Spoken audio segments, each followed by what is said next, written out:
ರಾಜ್ಯದಲ್ಲಿ ತಲೆದೂರಿರುವಂತಹ ಭೀಕರ ಬರದ ಮಧ್ಯೆ ಈಗ ಕಾವೇರಿ ನೀರಿನ ವಿಚಾರದಲ್ಲಿ ಆಗ್ತಾ ಇರುವಂತಹ ಜಟಾಪಟಿ ಜೋರಾಗಿದೆ. ಏನು ಕಾವೇರಿ ನೀರು ನಿಯಂತ್ರಣ ಸಮಿತಿ ಕರುನಾಡಿಗೆ ಬರ ಸಿಡಿಲಿನಂತೆ ಶಿಫಾರಸನ್ನು ಮಾಡಿಬಿಡ್ತು. ನಿತ್ಯ 3,500 ಕ್ಯೂಸೆಕ್ನಂತೆ 15 ದಿನ ಬಿಟ್ಟರೆ ಅದು 4.5 TMC ನೀರಾಗುತ್ತೆ. ರಾಜ್ಯದಲ್ಲಿ ಈಗ ಈ ವಿಚಾರದಲ್ಲಿ ಆಕ್ರೋಶ ಎದ್ದಿದೆ. CWRC ಶಿಫಾರಸಿಗೆ ರಾಜ್ಯ ಸರ್ಕಾರ ವಿರೋಧ ವ್ಯಕ್ತಪಡಿಸಿದೆ. ತಮಿಳುನಾಡಿಗೆ ನಾವು ನೀರು ಬಿಡೋದಿಲ್ಲ ಅಂತ ಸರ್ಕಾರದ ನಿಲುವನ್ನು ಸ್ಪಷ್ಟಪಡಿಸಿದೆ. ಕಾವೇರಿ ನೀರು ನಿಯಂತ್ರಣ ಸಮಿತಿ ಶಿಫಾರಸು ಪ್ರಶ್ನಿಸ್ತೀವಿ ಅಂತ ದೆಹಲಿಯಲ್ಲಿ ಸಿಎಂ DK ಶಿವಕುಮಾರ್ ಅವರು ಹೇಳಿದ್ದಾರೆ. ದೆಹಲಿಯಲ್ಲಿ ವಕೀಲರೊಂದಿಗೆ ಸಿಎಂ DK ಶಿವಕುಮಾರ್ ಸಭೆ ಮಾಡಿದರು. ರಾಜ್ಯಕ್ಕೆ ತಮಿಳುನಾಡು ಸಿಎಂ ಜೋಸೆಫ್ ವಿಜಯ್ ಆಗಮಿಸ್ತಾ ಇದ್ದಾರೆ. ರಾಜ್ಯದ ಜಲಾನಯನ ಪ್ರದೇಶ ವೀಕ್ಷಣೆಗೆ ಸಿಎಂ ಮನವಿ ಮಾಡಿಕೊಂಡಿದ್ದಾರೆ. ಅಲ್ಲದೆ ಹೆಲಿಕಾಪ್ಟರ್ನಲ್ಲಿ ಆಣೆಕಟ್ಟು ವೀಕ್ಷಣೆಗೂ ಕೂಡ ವ್ಯವಸ್ಥೆಯನ್ನು ಮಾಡ್ತಾ ಇದ್ದಾರೆ. ಇತ್ತ ಜಲಸಂಪನ್ಮೂಲ ಸಚಿವ ರಾಮಲಿಂಗಾರೆಡ್ಡಿ ಅವರು ವಿಧಾನಸೌಧದಲ್ಲಿ ಜಲಸಂಪನ್ಮೂಲ ಇಲಾಖೆ ಅಧಿಕಾರಿಗಳು ಕಾನೂನು ತಜ್ಞರ ಜೊತೆಗೆ ಸಭೆಯೆಲ್ಲ ಮಾಡಿದ್ದಾರೆ. ನಾವು ತಮಿಳುನಾಡಿಗೆ ನೀರು ಬಿಡೋದಿಲ್ಲ, ನೀರು ಬಿಡೋಕ್ಕೂ ಆಗಲ್ಲ, ನಮಗೆ ಇರುವ ಲಭ್ಯತೆ ನೀರು ಕುಡಿಯೋ ನೀರಿಗೆ ಸಾಕಾಗೋದಿಲ್ಲ, ಕಾವೇರಿ ನೀರು ನಿರ್ವಹಣಾ ಪ್ರಾಧಿಕಾರಕ್ಕೆ ಮೇಲ್ಮನವಿಯನ್ನು ಸಲ್ಲಿಸ್ತೀವಿ ಅಂತಲೂ ಕೂಡ ಹೇಳಿದ್ದಾರೆ.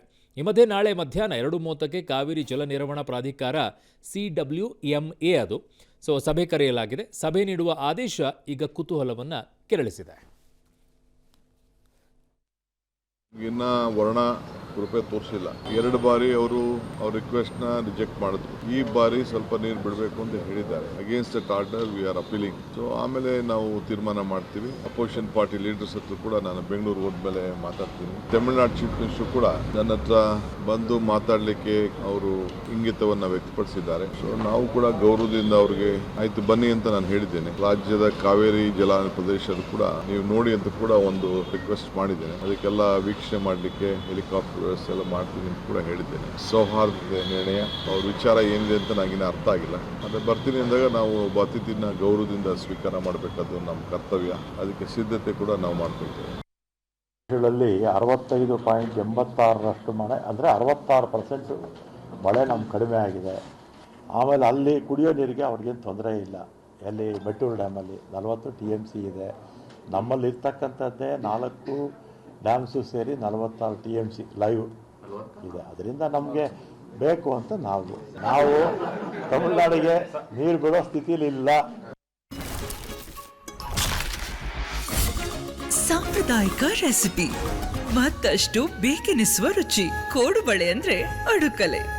ಓಕೆ, ಈಗ ಅರುಣ್, ಈಗ ಕರ್ನಾಟಕಕ್ಕಿರೋದು 2 ಆಯ್ಕೆಗಳು, 2 ಹೆಜ್ಜೆ. ಅಂದರೆ ಒಂದು, ಈಗ ನಾಳೆ CWMA ಸಭೆ ಇದೆ. ಸಭೆನಲ್ಲೂ ಇವರು ವಾದ ಮಂಡಿಸ್ಬೋದು, ನಮಗೆ ಕುಡಿಯೋಕ್ಕೆ ನೀರು ಸಾಕಾಗ್ತಿಲ್ಲ, ಬಿಡೋಕ್ಕಾಗಲ್ಲ ಅಂತ. ಒಂದು ವೇಳೆ CWMAನೂ ಕೂಡ ನೀರು ಬಿಡಿ ಅಂತಂದರೆ ಸುಪ್ರೀಂ ಕೋರ್ಟ್ ಒಂದು ಅವಕಾಶ ಇದೆ. ಸುಪ್ರೀಂ ಕೋರ್ಟ್ಗೆ ಹೋಗಿ ಮೇಲ್ಮನವಿ ಸಲ್ಲಿಸಬೇಕು. ಹಿಂದಿನ ಕೆಲವು ನಾನು ಆದೇಶಗಳನ್ನ ನೋಡ್ತಾ ಇದ್ದೆ. ಯಾವಾಗ ಈ CWRC ಅವರು ಆದೇಶ ಕೊಟ್ಟಿದ್ದಾರೋ ನೀರು ಬಿಡಿ ಅಂತ, ಸಾಮಾನ್ಯ ಬಹುತೇಕ ಪಾಲು ಅದನ್ನು ಎತ್ತಿ ಹಿಡಿದಿದೆ CWMA. ಹೌದು, ಸಾಮಾಜಿಕ ನ್ಯಾಯದಡಿ ನೀರು ಹಂಚಿ ತಿನ್ನಿ ಅಥವಾ ಹಂಚಿ ಕುಡಿಯಿರಿ ಅನ್ನೋ ಲೆಕ್ಕಾಚಾರದಲ್ಲಿ. ಹಾಗಾಗಿ ಈಗ ನಾಳೆನೂ ಏನಾದರೂ ನೀರು ಬಿಡಿ ಅನ್ನೋದೇ ಆದರೆ ಈಗಾಗಲೇ ರಾಜ್ಯದಲ್ಲಿ ಭುಗಿಲೆದ್ದಿರೋ ಆಕ್ರೋಶ ಇನ್ನೂ ತೀವ್ರ ಆಗುತ್ತೆ. ಅದರಲ್ಲಿ ಯಾವ ಅನುಮಾನನೂ ಇಲ್ಲ. ನಿಮಗೆ ಪರಿಸ್ಥಿತಿ ಹೇಗಿದೆ ಅಂತಂದರೆ, ಆ ಮೀಟಿಂಗನ್ನು ನಾನು ಹೋಗಿದ್ದೀನಿ. ಡೆಲ್ಲಿಯಲ್ಲಿ ಇದ್ದಂಥ ಟೈಮಲ್ಲಿ ಆ ಮೀಟಿಂಗ್ಗಳು ಹೇಗಾಗುತ್ತೆ ಏನು ಅಂತ ಅದರ ಅರಿವಿದೆ. ನಿಮಗೆ ಇಲ್ಲಿರುವಂಥದ್ದು ಈಗ 4.5 TMC ಕಡಿಮೆ ಇದೆಯಾ ನಿಮ್ಮ ಹತ್ರ, ಅದನ್ನು ಇನ್ನೂ ಕಡಿಮೆ ಮಾಡ್ಕೊಳ್ತಾರೆ. ನಾಳೆಗೆ ಹಾಗೂ ಹೀಗೂ ಮಾಡಿ ನಮ್ಮ ರಾಜ್ಯದವರು ಅದ್ರ ಜೊತೆಗೆ ಒಂದಿಷ್ಟು ಫೈಟ್ ಗೀಟ್ ಮಾಡಿದ್ರೆ, ತುಂಬ ಚೆನ್ನಾಗಿ ಪ್ರಬಲವಾಗಿ ವಾದವನ್ನು ಮಂಡನೆ ಮಾಡಿ ಕನ್ವಿನ್ಸ್ ಮಾಡೋದನ್ನು ಮಾಡಿದ್ರೆ ನಮ್ಮ ಪರಿಸ್ಥಿತಿ ಏನಿದೆ ಅಂತ ಹೇಳಿದರೆ ಅದೊಂದು 2 TMCನೋ ಅಥವಾ 3 TMCಗೋ ಬರ್ತಾರೆ. ಬಟ್ ನೀರು ಬಿಡಲೇಬೇಕಾಗತ್ತೆ, ಅದಂತೂ ಗ್ಯಾರಂಟಿ. ಅದರಲ್ಲಿ ಯಾವ ಅನುಮಾನನೂ ಇಲ್ಲ. ಬರೆದಿಟ್ಕೊಳ್ಳಿ, ನೀರು ಬಿಡಲೇಬೇಕಾದಂಥ ಪರಿಸ್ಥಿತಿ ಬರುತ್ತೆ. ಒಂದು ವೇಳೆ ನೀರು ಬಿಡದೇ ಇರೋ ರೀತಿಯಲ್ಲಿ ಏನಾದರೂ ಕನ್ವಿನ್ಸ್ ಮಾಡಿಬಿಟ್ರಂತೂ ಅದ್ಭುತ. ಅದು ಹೌದು, ಅದ್ಭುತ ಅಂದರೆ ಅದ್ಭುತ ಆಗುತ್ತೆ. ಬಟ್ ಆಪ್ಷನ್ಸ್ ಏನಿದೆ ನಮ್ಮ ಹತ್ರ ನೋಡಿ. ಈಗ ಮುಂಗಾರು ಇಲ್ಲ, ಒಂದು ನಿರೀಕ್ಷೆ ಇರೋದು ಹಿಂಗಾರು ಮೇಲೆ.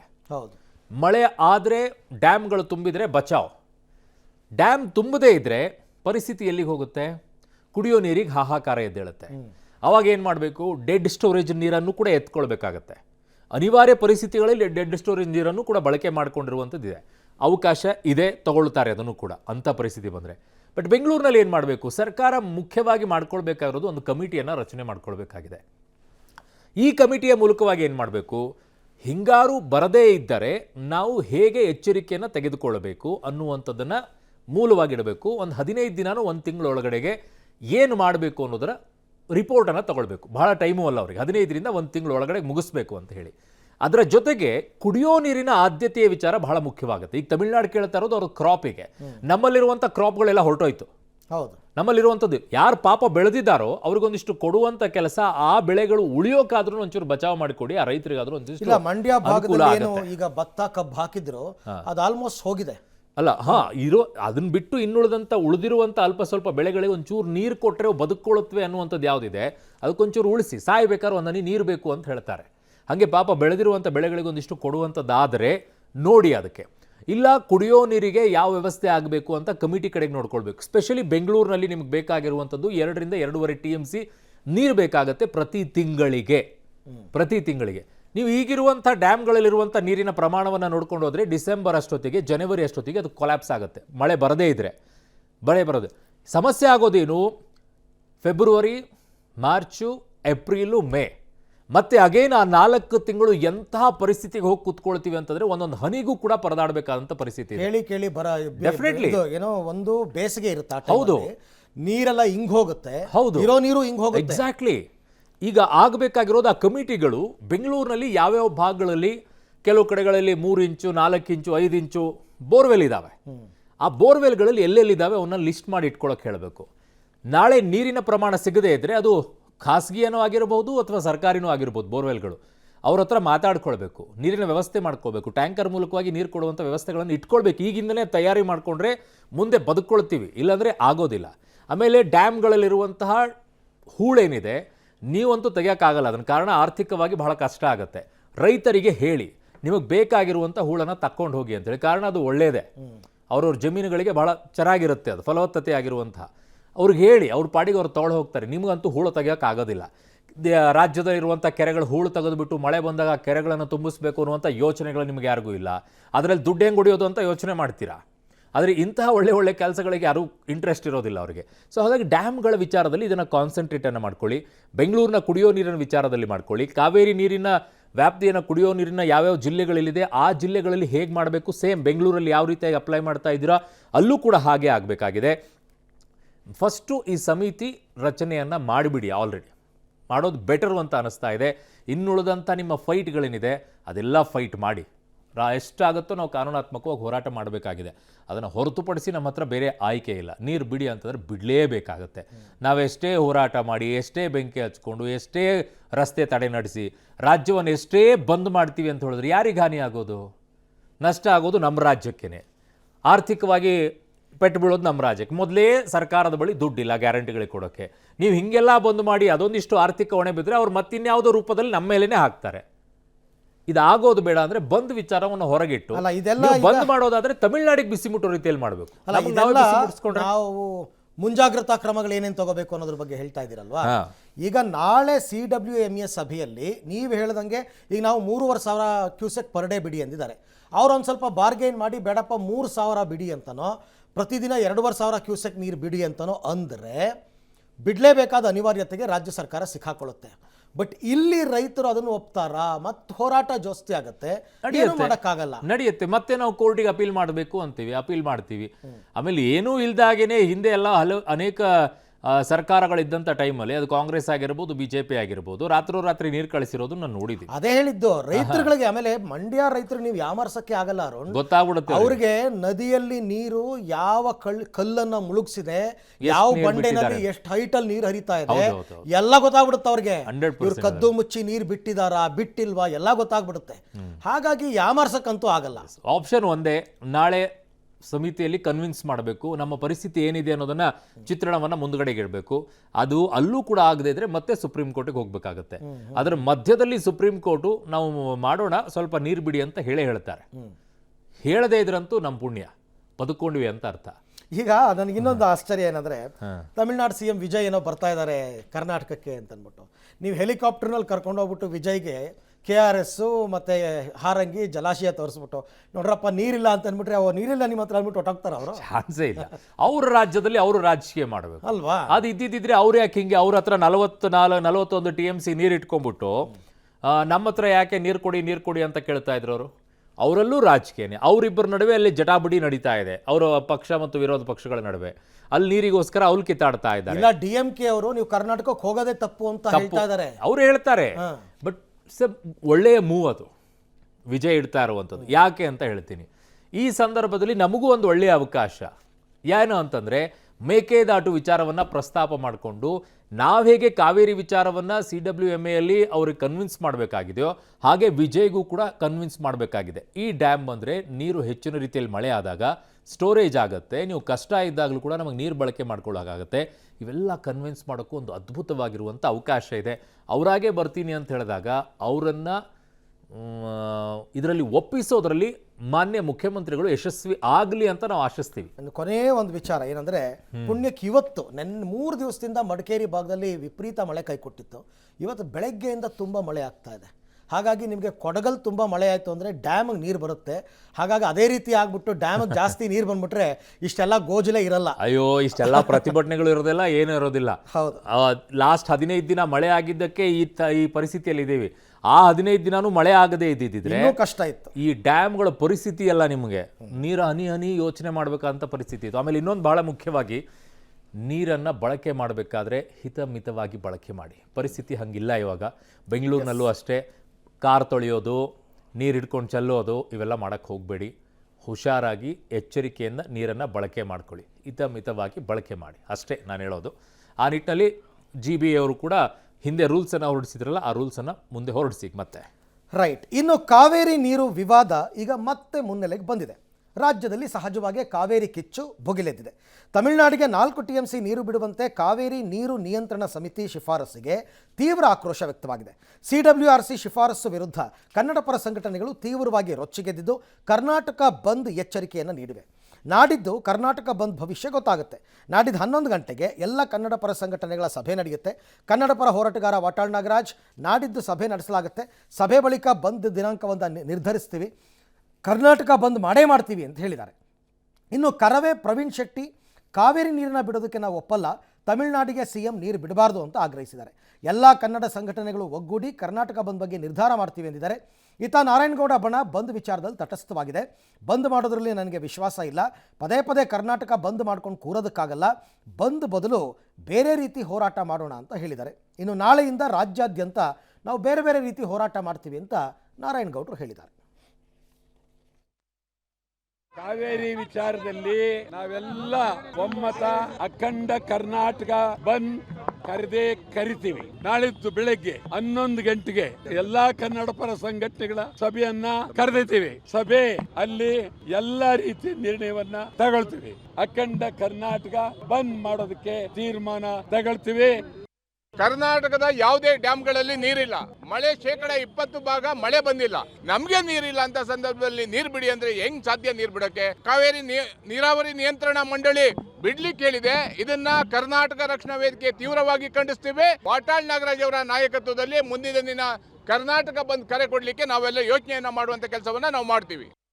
ಕರ್ನಾಟಕದ ಬಂದಿನ ವಿಚಾರದಲ್ಲಿ ನನಗೆ ನಂಬಿಕೆ ಇಲ್ಲ. ಪದೇ ಪದೇ ಕರ್ನಾಟಕ ಬಂದ್ ಅಂತ ಹೇಳಿ ಕರ್ನಾಟಕ ಬಂದ್ ಆಗಲ್ಲ. ಪ್ರತಿಭಟನೆಗೆ ಅನೇಕ ಮಾರ್ಗಗಳಿದ್ದಾವೆ. ಹಾಗಾಗಿ ಆ ಮಾರ್ಗದಲ್ಲಿ ಪ್ರತಿಭಟನೆಯನ್ನ ಮಾಡಬೇಕಾಗತ್ತೆ. ಬಂದ್ ಅನ್ನೋದು ಅದು ಬ್ರಹ್ಮಾಸ್ತ್ರ, ಕೊನೆಯ ಅಸ್ತ್ರವಾಗ್ಬೇಕು. ಮಾತಿ ಮುಂಚೆ ಬಾಯಿ ಚಪ್ಪಲಕ್ಕೆ ಬಂದ್ ಅಂತ ಕರೆ ಕೊಡೋದು ಸರಿಯಲ್ಲ. ಇಡೀ ರಾಜ್ಯದಲ್ಲಿ ಎಲ್ಲಾ ಒಂದೊಂದ್ಸರ್ತಿ ನಾರಾಯಣಗೌಡರು ಮಾತಾಡೋದು ಸರಿ ಅಂತ ಅನಿಸ್ಬಿಡುತ್ತೆ. ಬಂದ್ ಎಲ್ಲದಕ್ಕೂ ಬಂದ್ ಅಂತ ಮಾಡಿಕೊಂಡ್ರೆ ನಿಮಗೆ ಒಂದು ದಿನದ ಬಂದ್ ಮಾಡಿದ್ರೆ ಒಬ್ಬ ಸಣ್ಣ ವ್ಯಾಪಾರಿಗೆ ಆಗುವ ಒಂದು ದಿನದ ಆದಾಯ ಬರೋಂಥದ್ದು ಹೊರಟೋಗುತ್ತೆ. ಯಾರಿಗೆ ಲಾಭ ಇದರಿಂದ ಅಂತಂದ್ಬಿಟ್ಟು ಒಂದು ನನಗೆ ಅರ್ಥ ಆಗಲ್ಲ. ಆಮೇಲೆ ಹೋಗ್ಲಿ ಇವ್ರು ಬಂದ್ ಮಾಡಿದ್ರು ಅಂತಂದ್ಬಿಟ್ಟು CWMA ಅವ್ರು ನೀವು ನೀರು ಬಿಡಬೇಡಿ ಅಂದ್ಬಿಡ್ತಾರಾ? ಇಲ್ಲ, ಇದು ಹೆಂಗೆ ಅಂತಂದ್ರೆ ನಾವೇ ತೊಗೊಂಡ್ಬಿಟ್ಟು ನೋವಾಗಿದೆ ಅದ್ಯಾವನೋ ಹೊಡೆದ ನನಗಂತ ಹೇಳ್ಬಿಟ್ಟು ಇರು ನಾನು ಬರಿ ಕೊಟ್ಕೊಳಂಗೆ ಅಷ್ಟೇ. ಏನಕ್ಕೆ ಬಂದ್ ಅನ್ನುವಂಥದ್ದು ಒಂದು ಕೊನೆಯ ಅಸ್ತ್ರ. ಅದು ಪ್ರತಿಭಟನೆಯಲ್ಲಿ ಎಲ್ಲದಕ್ಕೂ ಬಂದಂತ ಕರೆ ಕೊಡುವಂಥದ್ದು ಸೂಕ್ತ ಅಲ್ಲ. ಆಮೇಲೆ ಬಂದ್ ಮಾಡುವಂಥ ಅಗತ್ಯತೆಯೂ ಈಗ ಸದ್ಯಕ್ಕಿಲ್ಲ. ಬಂದ್ ಮಾಡಿ ಏನು ಮಾಡೋರು, ನಮ್ಮ ಮೇಲೆ ನಾವೇ ಏಟ್ತೀವಿ. ಏನು ಪ್ರಯೋಜನ ಅನ್ನೋದು ಪ್ರಯೋಜನ ಏನಿದೆ? ತಮಿಳ್ನಾಡಿಗೆ ಬಿಸಿ ಮುಟ್ಟುತ್ತಾ? ತಮಿಳ್ನಾಡಿಗೆ ನೀರು ಹೋಗೋದು ನಿಲ್ಲುತ್ತಾ ನೀವು ಬಂದ್ ಮಾಡೋದ್ರಿಂದ? ಬಂದ್ ಮಾಡೋದಾದ್ರೆ ತಮಿಳ್ನಾಡಿಗೆ ಹೋಗೋ ನೀರನ್ನು ಬಂದ್ ಮಾಡಿ ನೋಡೋಣ, ಆಗುತ್ತಾ? ಯಾಕೆ ಇಲ್ಲಿರುವಂಥ ಜನರ ಮೇಲೆ ಬರೆ ಎಳಿತೀರಾ? ಬಡವರಲ್ಲಿ ದುಡಿತಾ ಇರ್ತಾರೆ, ಕಷ್ಟಪಡ್ತಿರ್ತಾರೆ, ಅವ್ರಿಗೆ ಒಂದಿನ ದುಡಿಮೆನೇ ಹೊರಟೋಗ್ಬಿಡುತ್ತೆ. ಅಲ್ಲ, ಹಾಗೆಲ್ಲ ಮಾಡೋದ್ರ ಬದಲು ಬಂಗಾರಪ್ಪನವ್ರು ತಗೊಂಡ ನಿರ್ಧಾರ ಯಾವಾಗ ಅವರು ಆದೇಶವನ್ನು ಧಿಕ್ಕರಿಸಿದ್ರು ನಾವು ಬಿಡಲ್ಲ ಅಂತ, ರಾಜ್ಯ ಸರ್ಕಾರದ ಮೇಲೆ ಎಲ್ಲರೂ ಸೇರಿ ಒತ್ತಡ ಹಾಕಿ ಏನು ಬರುತ್ತೋ ಬರಲಿ ನಾವು ನೀರು ಬಿಡಲ್ಲ ಅನ್ನೋ ತೀರ್ಮಾನಕ್ಕೆ ಬಂದ್ಬಿಡಿ. ಎಲ್ಲ ಆಗ್ಲಿಕ್ಕಿಲ್ಲ. ಅಷ್ಟೊಂದು ಗಟ್ಟಿ ನಿರ್ಧಾರವನ್ನು ತೆಗೆದುಕೊಳ್ಳೋ ಪರಿಸ್ಥಿತಿ ಇದ್ದಾರೆ. ಅದಾದ್ಮೇಲೂ ಏನು ನೀರು ಹೋಗ್ಲಿಲ್ವಾ? ಅಲ್ಲ, ಬಂಗಾರಪ್ಪನವ್ರು ಹಂಗೆ ಮಾಡಿದ್ಮೇಲೆ CWRC CWMA ಅಸ್ತಿತ್ವ. ಕರೆಕ್ಟು. ಅದಾದ್ಮೇಲೆ ನೀರು ಹೋಗ್ಲಿಲ್ವಾ? ಅವ್ರು ಬಿಟ್ಟು ಹೋದ್ಮೇಲೆ ನೀರು ಬಿಟ್ರಲ್ವಾ? ಅಲ್ಲ ಅದು ಸಹ ನೀರು ಬಿಟ್ರಲ್ವಾ? ಏನು ಪ್ರಯೋಜನ ಆಯಿತು? ಆ ಕಡೆಗೆ ಅಂಬರೀಷ್ ಅವರು ರಾಜೀನಾಮೆ ಕೊಟ್ಕೊಂಡು ಬಂದರು. ಅವ್ರು ರಾಜೀನಾಮೆ ಕೊಟ್ಟ ನಂತರ ಏನಾದರೂ ನೀರು ನಿಲ್ಲಿಲ್ಲ ನೋಡಿ. ಅದೆಲ್ಲ ಪ್ರಯೋಜನಕ್ಕೆ ಬರೋದಿಲ್ಲ. ಪ್ರಯೋಜನಕ್ಕೆ ಬರಬೇಕಾಗಿರುವಂಥದ್ದು ನಮ್ಮ ನಿಜವಾದ ಪರಿಸ್ಥಿತಿಯನ್ನು ನಾವು ಹೇಗೆ ಕನ್ವಿನ್ಸ್ ಮಾಡ್ತೀವಿ ಅನ್ನೋದ್ರ ಮೇಲೆ ಇದು ನಿಲ್ಲುತ್ತೆ. ನೋಡೋಣ, ನಾಳೆ ಸಭೆ ಇದೆ. ಸಭೆ ಆದ ನಂತರ ಎಲ್ಲವೂ ಡೀಟೇಲಾಗಿ ಗೊತ್ತಾಗುತ್ತೆ. ನಾವು ಯಾವ ರೀತಿಯಾಗಿ ವಾದ ಮಾಡ್ತೀವಿ ಅನ್ನೋದ್ರ ಮೇಲೆ ಡಿಪೆಂಡ್ ಆಗುತ್ತೆ. ಇನ್ನು ತಮಿಳುನಾಡಿಗೆ ಕಾವೇರಿ ನೀರು ಬಿಡುಗಡೆಗೆ ರಾಜಧಾನಿ ಬೆಂಗಳೂರು ಸೇರಿ ಹಳೆ ಮೈಸೂರು ಭಾಗದಲ್ಲಿ ಕಿಚ್ಚು ಜೋರಾಗಿದೆ. ರಾಜ್ಯಾದ್ಯಂತ ಆಕ್ರೋಶ ಭುಗಿಲೆದ್ದಿದೆ. ಬೆಂಗಳೂರು, ಮಂಡ್ಯ, ಮೈಸೂರು, ರಾಮನಗರ, ಚಾಮರಾಜನಗರದಲ್ಲಿ ರೈತರು, ಕನ್ನಡಪರ ಸಂಘಟನೆಗಳೆಲ್ಲ ಪ್ರತಿಭಟನೆ ಮಾಡಿದರು. ಯಾವುದೇ ಕಾರಣಕ್ಕೂ ತಮಿಳುನಾಡಿಗೆ ನೀರು ಹರಿಸಬಾರದು ಅಂತ ಆಗ್ರಹಿಸಿದರು. ಬೆಂಗಳೂರಿನ ಮಲ್ಲೇಶ್ವರಂ ವೃತ್ತದಲ್ಲಿ ಶಿವರಾಮೇಗೌಡ, ಸಾರಾ ಗೋವಿಂದ್ ನೇತೃತ್ವದಲ್ಲಿ ಪ್ರತಿಭಟನೆ ಮಾಡಿದರು. ಈ ವೇಳೆ ಪೊಲೀಸರು ಪ್ರತಿಭಟನಾಕಾರನ ವಶಕ್ಕೆ ಪಡೆದು ಬಸ್ ಹತ್ತಿಸಿದರು. ಕರ್ವೆ ನಾರಾಯಣಗೌಡ ನೇತೃತ್ವದಲ್ಲಿ ಫ್ರೀಡಂ ಪಾರ್ಕ್ನಲ್ಲಿ ಹೋರಾಟ ಮಾಡಿದರು. ಮೈಸೂರು ಬ್ಯಾಂಕ್ ಸರ್ಕಲ್ನಲ್ಲಿ ವಾಟಾಳ್ ಪಕ್ಷ ಮತ್ತು ಕರವೇ ಪ್ರವೀಣ್ ಶೆಟ್ಟಿ ಬಣ ಪ್ರತಿಭಟನೆ ಮಾಡಿದರು. ಮಂಡ್ಯದ ಶ್ರೀರಂಗಪಟ್ಟಣದಲ್ಲಿ ಬೆಂಗಳೂರು ಮೈಸೂರು ಹಳೆಯ ಹೆದ್ದಾರಿಯನ್ನು ತಡೆದು ಮಾನವ ಸರಪಳಿಯನ್ನು ನಿರ್ಮಿಸಿ ಆಕ್ರೋಶ ಹೊರಹಾಕಿದರು. ರಾಜ್ಯ ಸರ್ಕಾರ ಹನಿ ನೀರನ್ನು ಬಿಡಬಾರದು ಅಂತ ಘೋಷಣೆ ಕಿಡಿಕಾರಿದರು. ಇತ ರಾಮನಗರ ಐಜೂರು ವೃತ್ತದಲ್ಲಿ ಬೆಂಗಳೂರು ಮೈಸೂರು ಹಳೆಯ ಹೆದ್ದಾರಿ ತಡೆದು ಆಕ್ರೋಶ ಹೊರಹಾಕಿದರು. ಇದರಿಂದ ಕೆಲಕಾಲ ಟ್ರಾಫಿಕ್ ಜಾಮ್ ಕೂಡ ಉಂಟಾಯಿತು. ಚನ್ನಪಟ್ಟಣದ ಶಿವಾನಂದ ಚಿತ್ರಮಂದಿರದ ಎದುರು ಕಸ್ತೂರಿ ಕರ್ನಾಟಕ ಜನಪರ ವೇದಿಕೆ ಜನನಾಯಕನ್ ಸಿನಿಮಾ ಪ್ರದರ್ಶನಕ್ಕೆ ವಿರೋಧ ವ್ಯಕ್ತಪಡಿಸಿದರು. ಮೈಸೂರು ಮಹಾನಗರ ಪಾಲಿಕೆ ಮುಂಭಾಗ ರೈತರು ದಿಢೀರ್ ರಸ್ತೆ ತಡೆಯನ್ನು ಮಾಡಿ ರಸ್ತೆಯಲ್ಲೇ ಮಲಗಿ ಬಸ್ಸನ್ನು ತಡೆದು ಪ್ರತಿಭಟನೆಯೆಲ್ಲ ಮಾಡಿದರು. ಚಾಮರಾಜನಗರದಲ್ಲೂ ರಾಷ್ಟ್ರೀಯ ಹೆದ್ದಾರಿ 209ರಲ್ಲಿ ರಸ್ತೆ ತಡೆದು ಪ್ರತಿಭಟನೆ ಆಯಿತು. CWRC ಶಿಫಾರಸು ಅವೈಜ್ಞಾನಿಕ, ತಕ್ಷಣ ಮರುಪರಿಶೀಲನಾ ಅರ್ಜಿ ಸಲ್ಲಿಸಬೇಕು ಅಂತ ಎಲ್ಲ ಕಡೆನೂ ಕೂಡ ಆಗ್ರಹಿಸಿದರು. ಅದು ಅವೈಜ್ಞಾನಿಕವಾದಂತಹ ತೀರ್ಪು. 2 ತಿಂಗಳಾಗಿದೆ ಮುಂಗಾರು ಮಳೆ ಪ್ರಾರಂಭ ಆಗಿ, ಒಂದು ಹನಿ ನೀರು ಯಾವುದೇ ಡ್ಯಾಮ್ ಮೇಲೆ ಭರ್ತಿ ಆಗಿಲ್ಲ. ಯಾವುದೇ ಕಾರಣಕ್ಕೂ ಸರ್ಕಾರ ಮಣಿಬಾರದು, ಮೇಲ್ಮನವಿಯನ್ನು ಸಲ್ಲಿಸಬೇಕು. 1991ರಲ್ಲಿ ಇದೇ ರೀತಿ ಹೋರಾಟ ಆಗಿ ಅವತ್ತಿನ ಮುಖ್ಯಮಂತ್ರಿ ಸುಗ್ರೀವಾಗಿ ಹೊಡೆಸಿದ್ರು ನೀರು ಬಿಡಲ್ಲ ಅಂತ. ಅದೇ ಸಾಲಿನಲ್ಲಿ ಇವತ್ತು DK ಶಿವಕುಮಾರ್ ಅವರು, ಈ ರಾಜ್ಯದ ಮುಖ್ಯಮಂತ್ರಿಗಳು ಗಟ್ಟಿಯಾದಂತಹ ನಿಲುವನ್ನ ಅವ್ರು ತಗೋಬೇಕು. ನ್ಯಾಯ ಮಂಡಳಿ ಅದಕ್ಕೆ ಅನ್ಯಾಯ ಮಂಡಳಿ ಅಂತ ಹೆಸರಿಟ್ರೆ ಬಹಳ ಸೂಕ್ತ ಅನ್ಸುತ್ತೆ. ರೈತರ ಮೇಲೆ ಮರಣ ಶಾಸನವನ್ನ ಕೊಡುವಂತ ತೀರ್ಪು ಕೊಟ್ಟಿದ್ದಾರೆ. ಇದು ಯಾವಾಗ್ಲೂ ಆಗತ್ತೆ. ನಾವು ನಮ್ಮ ರೈತರಿಗೆ ಅನ್ಯಾಯ ಆಗೋದನ್ನ ಖಂಡಿತವಾಗಿ ಖಂಡಿಸ್ತೀವಿ. ರಾಜ್ಯ ಸರ್ಕಾರ ಬದ್ಧತೆಯಿಂದ ಇರಬೇಕು. ಈ ಕೂಡಲೇ ಒಂದು ಹನಿ ನೀರು ಬಿಡೋದಿಲ್ಲ ನಾವು ಅಂತ ಹೇಳಿ ತೀರ್ಮಾನವನ್ನ ತೆಗೆದುಕೊಂಡು ಕರ್ನಾಟಕದ ರೈತರ ಹಿತವನ್ನ ಕಾಪಾಡಬೇಕು. ಇಲ್ಲವಾದ ಪಕ್ಷದಲ್ಲಿ ಮುಂದಿನ ದಿನದಲ್ಲಿ ಹೋರಾಟದ ತೀವ್ರತೆಗೆ ಇವರೇ ಕಾರಣ ಆಗ್ತಾರೆ. ಸರ್ಕಾರದ ಲೋಪದಿಂದ, ರಾಜ್ಯ ಸರ್ಕಾರದ ನೀರಾವರಿ ಸಚಿವರ ಬೇಜವಾಬ್ದಾರಿತನದಿಂದ ಇವತ್ತು ಕಾವೇರಿ ಅಚ್ಚುಕಟ್ಟು ಭಾಗದ ರೈತರ ಮರಣ ಶಾಸನ ಆಗ್ತಾ ಇದೆ. ಯಾವುದೇ ಕಾರಣಕ್ಕೂ ನೀರು ಬಿಡ್ಲಿಕ್ಕೆ ನಾವು ಒಪ್ಪೋದಿಲ್ಲ. ಮತ್ತೆ ನೀರು ಬಿಡ್ಲಿಕ್ಕೆ ಹೊರಟ್ರೆ 2002ರಲ್ಲಿ ಆದಂತ ಹೋರಾಟ ಮತ್ತೆ ಮರುಕಳಿಸ್ತದೆ ಅನ್ನುವಂಥ ಎಚ್ಚರಿಕೆ ಕೊಡ್ತಾ ಇದ್ದೀನಿ. ಸರ್ಕಾರ ಬಿಡ್ಲಿಕ್ಕೆ ಹೋದ್ರೆ ಅದರ ಪರಿಣಾಮವನ್ನು ಸರ್ಕಾರ ಎದುರಿಸಬೇಕಾಗ್ತದೆ. ರೈಟ್. ಇನ್ನು ತಮಿಳುನಾಡಿಗೆ ನೀರು ಬಿಡುವಂತೆ ಕಾವೇರಿ ನೀರು ನಿರ್ವಹಣಾ ಸಮಿತಿಯ ಶಿಫಾರಸ್ಸಿಗೆ BJP ಮತ್ತು JDS ಕಿಡಿಕಾರಿವೆ. ತಮಿಳುನಾಡಿಗೆ ಕಾವೇರಿ ನೀರು ಬಿಡುವ ವಿಚಾರವಾಗಿ ಜುಲೈ 31ಕ್ಕೆ ಮಂಡ್ಯದಲ್ಲಿ ಬೃಹತ್ ಹೋರಾಟ ನಡೆಸೋದಕ್ಕೆ BJP ಕರೆ ಕೊಟ್ಟಿದೆ.